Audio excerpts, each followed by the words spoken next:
안녕하십니까. 독서하는 마라토너 박종필입니다. 자, 이곳은 금융교육사관학교 한국금융연수원의 빈 강의실에서 촬영하고 있습니다. 현재 시각은 2025년 3월 17일 월요일 오전 10시 35분 정도 됐습니다. 제가 오늘 11시부터 강의가 있는데요. 한 20분 정도 시간이 남아 있어서 빈 강의실에서 20분 정도 촬영하도록 하겠습니다. 자, 제가 오늘 날짜로 인문학서적 8번째 작품인 미국 헌정사 236년을 빛낸 45명의 역대 미국 대통령이라는 제목의 책을 오늘 8번째로 출간을 합니다.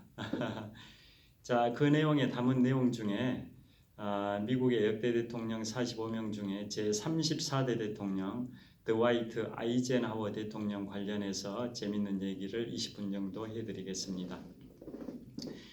자, 제가 퀴즈를 먼저 내드릴까요?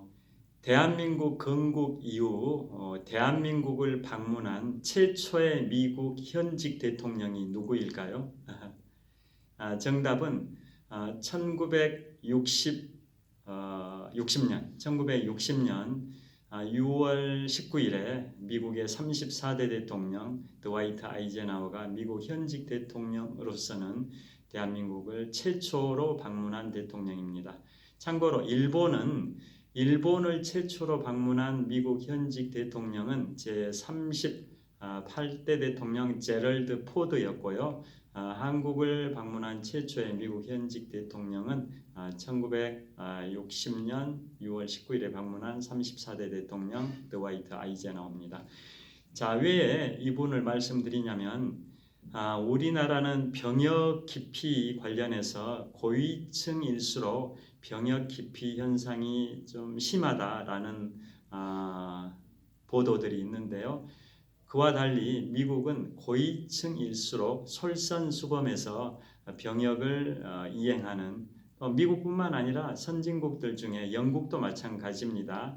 영국의 왕세자들이 해외에 파병돼 가지고 그 병역 의무를 이행하는 그러한 솔선수범하는 그런 모습을 언론 해외 토픽을 통해서도 보였을 텐데요. 미국 역시 마찬가지입니다. 그래서 드와이트 아이젠하워 관련해서 그 일화를 말씀드리겠습니다. 결론부터 말씀드리면 드와이트 아이젠하워 34대 대통령의 아들도 6.25 한국전쟁의 대대장으로 육군 소령으로 참전하셨던 분입니다. 자, 미국의 역대 대통령 45명 중에 사관학교 출신이 3사람이 있습니다. 남북전쟁 승리의 주역이자 남북전쟁 당시 북군의 총사령관이었던 율리시스 그랜트 육군사관학교, 그분이 나중에 제18대 대통령이 됩니다. 그 다음에 제34대 대통령 드와이트 아이젠하워는 제2차 세계대전, 유럽전선, 노르망디 상륙작전 성공 등을 통해 2차 세계대전을 승리로 이끌었던 분이 드와이트 아이젠하워고 나중에 제34대 미국 대통령이 되고요. 마지막으로 제39대 대통령 지미 카터는 해군사관학교 출신입니다. 드와이트 아이젠하워도 육군사관학교, 율리시스 그랜트도 다 육군사관학교인데 그에 반해서 지미 카터 39대 대통령은 해군사관학교 출신이고 그 지미 카터 그분은 작년 12월 29일 무안국제공항 제주항공여객기 추락사건 관련해서 그날 만 100세 2개월의 연세로 지미 카터 대통령이 그날 12월 29일에 돌아가셨는데요. 미국 역대 대통령 45명 중에 최장수 대통령이기도 합니다. 자, 그러면 드와이트 아이젠하워는 뭘로 유명하냐면 원래는 미국 육군사관학교 관련해서 메가더 장군의 11년 후배 기수입니다. 2차 세계대전 당시에 태평양전선은 메가더 장군이 총사령관이었고 유럽전선은 드와이트 아이젠하워였는데요. 메가더 장군이 1880년생, 드와이트 아이젠하워가 1890년생인데요. 나이는 메가더가 10살이 많은데 육사, 웨스트포인트 육사 기수로는 메가더가 아이젠하워보다 11학번이 빠릅니다. 11년이. 자, 그래서 초반에는 이제 한 미국 본토에서 아이젠하워가 메가더의 부관 생활을 약 한 5년 했고요. 그 다음에 1935년에 메가더가 필리핀 군사 고문으로 갈 때 또 드와이트 아이젠하워가 부관으로 따라가서 추가로 4년 더 부관 활동을 했습니다. 그래서 메가더는 드와이트 아이젠하워를 부관으로 한 9년 정도 같이 근무했던 관계인데 나중에 드와이트 아이젠하워가 이제 필리핀 복무 기간 4년 마치고 미국 본토로 귀환할 때 메가더가 드와이트 아이젠하워를 그렇게 평가하죠. 내가 지금까지 겪어본 사무원 중에는 최고의 사무원이 드와이트 아이젠하워다라고 평가하면서 진급 추천서를 작성해 줬던 일화도 있고요. 그런데 메가더는 그야말로 그 승승장구하는 그런 스타일인데 드와이트 아이젠하워는 만년소령이었습니다. 그런데 나중에는 이제 드와이트 아이젠하워도 대기만성형으로 나중에는 승승장구를 합니다. 그래서 1944년 10월 20일에 필리핀 회복작전 이른바 레이테만 상륙작전에서 승리를 거둔 더글라스 메가더는 그해 1944년 12월에 5스타 5성 장군에 진급하고요. 같은 시기에 바로 유럽 전선에서 1944년 6월 6일 노르망디 상륙작전을 승리로 이끌었던 드와이트 아이젠하워는 메가더가 5스타 5성 장군이 될 때 드와이트 아이젠하워도 5스타가 됐습니다. 그러니까 같은 그러게 부관 관계로 9년 동안 활동할 정도로 드와이트 아이젠하워는 만년 소령으로 초기에는 진급이 늦었지만 나중에는 2차 세계대전에서 뛰어난 탁월한 능력을 입증해가지고 자신의 육사 11년 선배인 메가더와 함께 1944년 12월에 5성 장군인 육군 원수로 진급을 합니다. 그리고 아이젠하워가 이제 2차 세계대전 끝나고 우리 미 군정 시절이었던 1945년부터 48년 그 무렵에는 아이젠하워가 미국의 육군 참모총장을 하고요. 또 미국 북동부 지역의 명문 8개 사립대라고 하는 이른바 아이비 리그 중에 미국 뉴욕 맨해튼에 있는 컬럼비아 대학의 총장을 또 한 3, 4년 정도 했고요. 그 다음에 우리 6.25 한국전쟁 당시에 미국에서 1952년에 제34대 대통령 선거를 했는데요. 그때 더글라스 메가더가 1952년 11월에 제34대 대통령에 당선이 돼서 4년 임기를 2번 총 8년을 하고 1961년 1월 20일에 대통령직에서 물러나고 후임자가 민주당의 존 F 케네디 35대 대통령입니다. 자, 이 더글라스 메가더가 그에 반해서 그러니까 나중에는 드와이트 아이젠하워가 미국의 대통령까지 되는데요. 반면에 더글라스 메가더는 그렇진 않죠. 더글라스 메가더는 6.25 한국전쟁 당시에 유엔군 총사령관으로 한국전쟁을 진두 지휘를 했는데요. 북한이 1950년 6월 25일에 남침을 하고 우리가 계속 남쪽으로 후퇴해서 낙동강 전선을 최후의 방어선으로 구축을 했고 6.25 한국전쟁 발발한 지 석 달 정도 된 1950년 9월 15일에 메가더 장군이 주도해서 인천 상륙작전을 펼쳐서 성공을 했기 때문에 9월 28일에 서울을 수복을 하게 되는데요. 자, 이 메가더는 이런 식으로 이제 서울을 수복하고 이제 휴전선을 돌파해 가지고 북한 쪽으로 진군을 하고 그렇지만 1951년 1월 4일경에 중공군이 인해 전술로 다시 밀려오니까 메가더가 퇴각을 할 수밖에 없었고 그 과정에서 뭐 장진호 전투 다양한 미국의 사상자들이 발생하는 전투가 발생이 되는데요.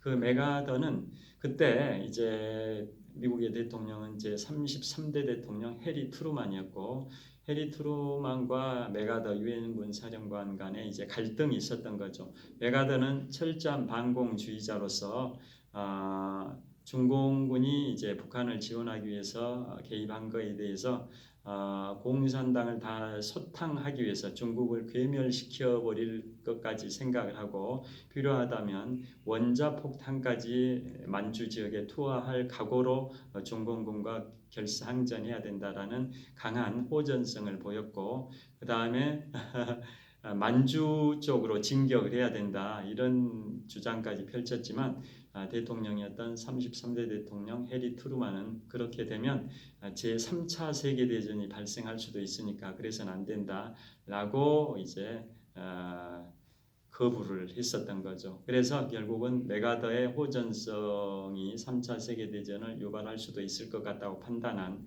33대 대통령 해리 트루만은 맥아더를 경질을 하게 되는데요. 그게 바로 1951년 4월 11일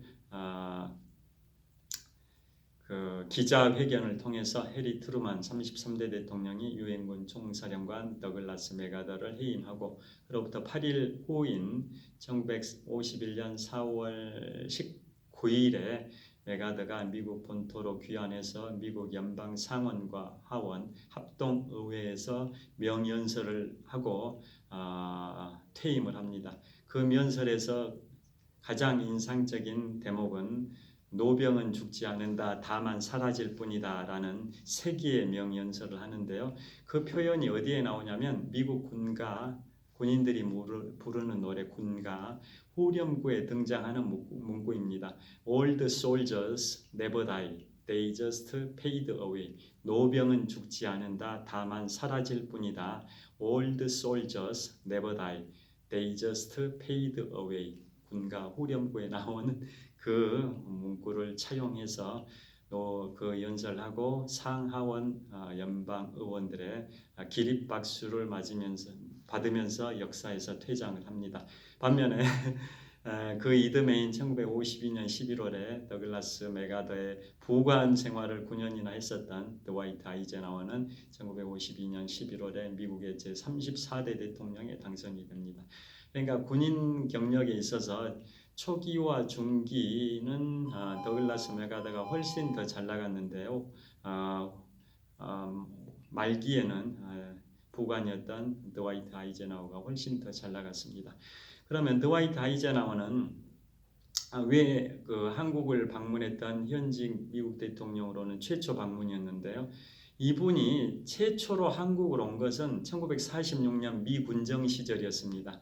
미 군정 시절이었으니까 이분이 미국의 육군 참모총장을 하던 시절인데요. 1946년에 미 군정 사령관이었던 하지 중장이 한국을 이렇게 관리하고 있던 때 미국 육군 참모총장 드와이트 아이젠하워가 한국을 방문해서 잠깐 몇 시간만 체류했습니다. 몇 시간, 아주 짧은 머무름이었는데요.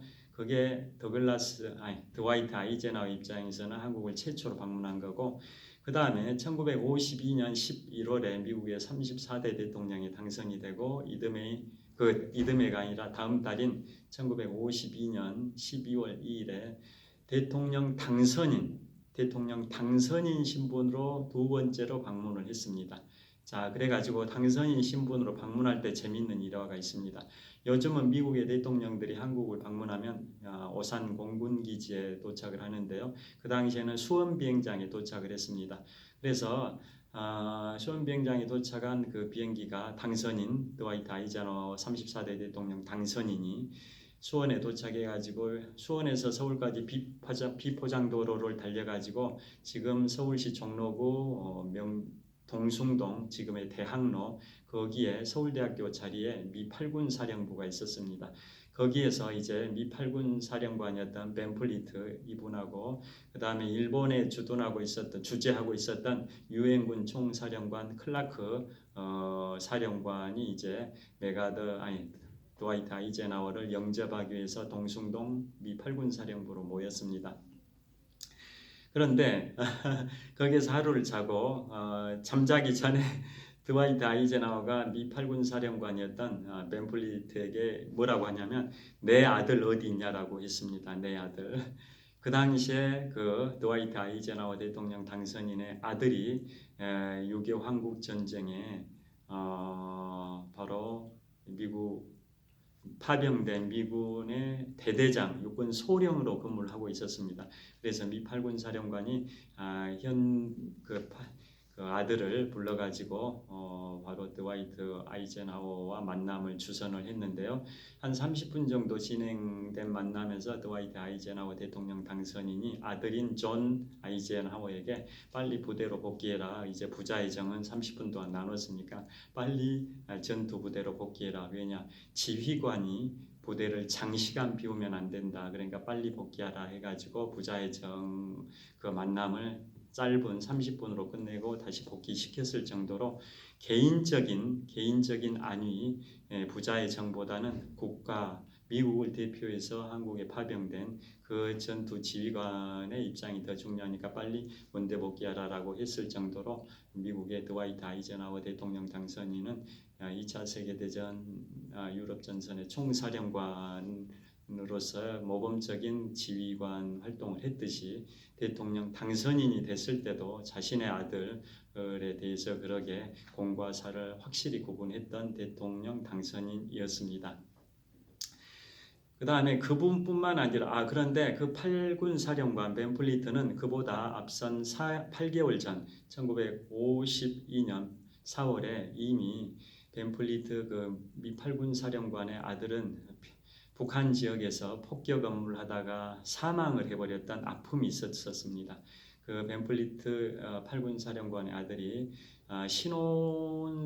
신혼인데도 결혼한 지 얼마 안 됐는데 신부를 미국에 두고 자신의 아버지가 8군 사령관으로 주한미 8군 사령관으로 부임하니까 아버지를 따라 한국전에 참전해서 전투기 조종을 했는데요. 그때 북한 지역의 평안북도 신천인가 이쪽 지역에 북한의 철도 시설을 폭격하는 임무를 부여받고 폭격을 하다가 북한의 대공포를 맞아가지고 격추돼서 추락했고 포로로 잡혔고 중공군에게 넘어갔고 소련군에게 다시 넘어가서 거기에 강제 수용소에 있다가 사망한 걸로 추정되고 있습니다. 그 정도로 아픔이 있는 아들을 잃은 슬픔에 잠겨있는 그 주한미 8군 사령관 벤플리트가 그로부터 8개월 후 드와이트 아이젠하워 대통령 당선인이 한국을 방문했을 때 아이젠하워의 아들과 그러게 아이젠하워를 만나게 해드렸던 분입니다. 그 다음에 그뿐만 아니라 미국은 고위층일수록 병역을 솔선수범해서 수행을 하는데요. 그 2차 세계대전 유럽 전선에서 그 조지 패턴 미국 사령관도 그 아들을 참전을 시켰고요. 그 다음에 수많은 유명한 사람들이 다 참전을 시켰습니다. 그 정도로 미국은 고위층, 상류층일수록 솔선수범해서 병역 의무를 필요하는 그런 멋진 훌륭한 모습을 보인다라는 사례로 그게 소개가 되고 있습니다. 그 다음에 드와이트 아이젠하워가 나중에 그 다음에 지금 서울시 광진구와 경기도 구리시 접경에 있는 아차산이 있는데요. 서울의 5대 일출 명소 중에 하나인 아차산 기슭에는 쉐라톤 워커힐 호텔이라고 SK그룹이 소유하고 있는 호텔이 있는데요. 그 워커힐 호텔의 명칭의 유래가 워커라는 말이 주한미 8군 사령관 2대 주한미 8군 사령관으로 제가 기억합니다. 워커 장군의 이름을 따서 워커힐 호텔입니다. 워커 장군은 6.25 한국전쟁이 발발했던 그 첫 해 1950년 12월 24일 크리스마스 그 무렵에 서울시 도봉구 도봉동에서 작전 수행하다가 교통사고로 순직을 하셨는데 그분의 아들도 한국전에 참전을 할 정도로 여하튼 미국이 주도해가지고 UN 16개국이 우리 풍전등화에 있던 한국을 구원해줬기 때문에 우리 한국전쟁에서 우리가 생존할 수 있었다는 거 다 잘 아실 텐데요. 그 당시에 미국이 3년 정도의 한국전쟁에 연인원 190만 명 정도 파병을 했고 그 다음에 평균적으로 여기에 잔존하고 있었던 미군 병력이 30만 명 정도 됩니다. 그 정도로 우리를 많이 도와줬고 1953년에는 한미 상호방위조약을 체결했고 54년도에 발효돼서 우리나라 유일한 동맹국 국가가 미국인데요. 여하튼 그런 역사가 있습니다. 상류층일수록 고위층일수록 솔선수범합니다.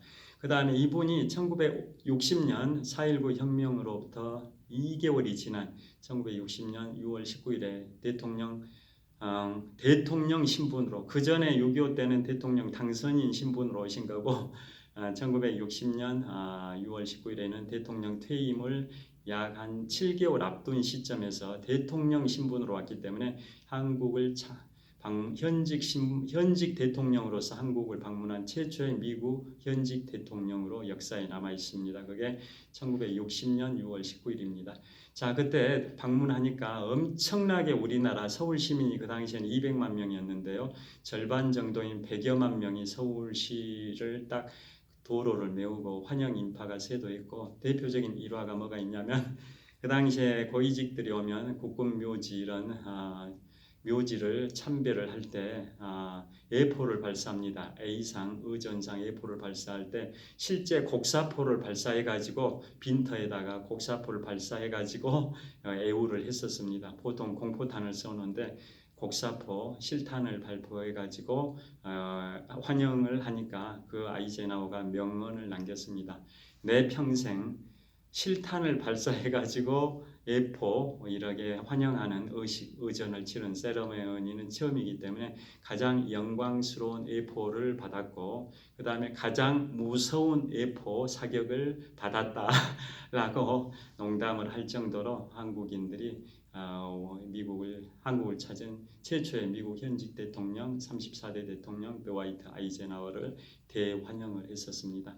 그분이 1969년도에 사망을 했을 때 프랑스의 18대 대통령 샤를 드골 대통령 등 수많은 해외 정상들이 미국에 가서 그분을 추모했었던 일화도 있습니다. 이제 촬영 마치겠습니다. 시청해 주셔서 감사합니다. 화이팅!